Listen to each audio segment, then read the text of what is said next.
Ang galing mo talaga. Para kang si Einstein. Paano ka bukol? Taig mo pa nakainom na isang pitsel ng suka. Ay, hindi ko ba alam kay ma'am? May pinapagawa siya napakahirap gawin. Imposible na ata siguro gawin yun. Paano yun? Bakit? Ano ba pinapagawa? Meron siyang pinapagawang takdang aralin na sabi niya, ano daw yung mabigat?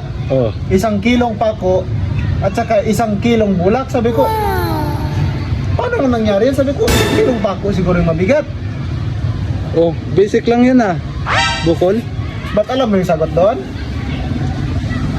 Oh, basic lang yan bukol. Basic ko dyan. Ano mo nasabi na basic? Sige raw, sagutan mo. Di ba sabi mo 1 kilo pareho? Oo. Yun ang sagot. Ay, ano pala? 1 kilong karayom, 1 kilong pako. Oh. Parehong 1 kilo. Oh. Ang galing mo talaga. Para kang si Einstein. Idol na kita ngayon. Pakis nga. Ay, naku, Bukol.